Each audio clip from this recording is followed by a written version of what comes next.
Aí, Plínio, aí eu quero ouvir sua opinião aqui, Plínio. Sobre duas coisas, começando pela fala aqui do Flávio Bolsonaro, né? Que ele fala muito de autocontenção do STF, né? Menciona lá o editorial do Estadão e tal, e que ele espera. Você acha que isso é um caminho possível ali e necessário, talvez, para o país, essa autocontenção do Supremo Tribunal Federal? Eu não li o editorial, viu, Tardão? Hoje meu dia foi meio muito corrido, eu acabei não. Normalmente eu leio os editoriais dos jornais, hoje eu não fiz isso. Mas veja só, depende do que ele chama de autocontenção e também depende do que chama excessos. Eles querem dizer que equívocos houve no Supremo Tribunal Federal, como há em qualquer instituição. Alguns excessos houve. Isso não significa que não houve tentativa de golpe. Isso não significa que o Bolsonaro não dirigiu uma organização criminosa para dar um golpe.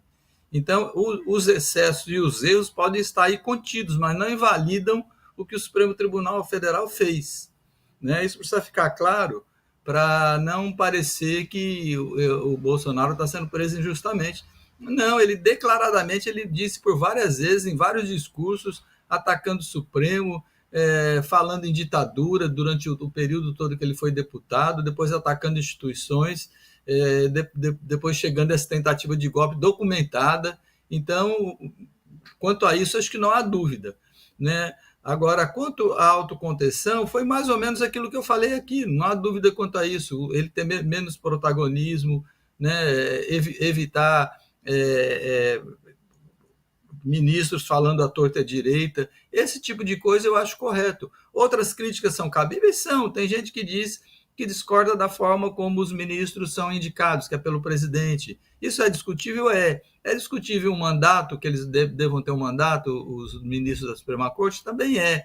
Agora, nada disso depõe contra o tribunal, o Supremo Tribunal Federal, a ponto de invalidar esse processo que foi movido contra o ex-presidente Jair Bolsonaro e mais uma turma de golpistas que tramou o golpe junto com ele. Né? A outra questão é que eu não entendi bem, parece que o Flávio Bolsonaro considera o PL e os bolsonaristas de centro-direita, né? Eles nós de centro-direita, tal, nem de direita ele se considera. Então isso é uma aberração, porque eles são um grupo claramente de extrema-direita. E a outra questão é que eu acho que eles estão querendo, são duas coisas, né? Uma que o Tarcísio foi prestar, podemos até acreditar que foi prestar solidariedade, mas foi discutir política, e foi uma visita política, e também talvez para mandar um recado para o próprio Eduardo Bolsonaro, que é hora dele tirar o pé do acelerador lá quanto aos ataques que ele faz ao Tarcísio.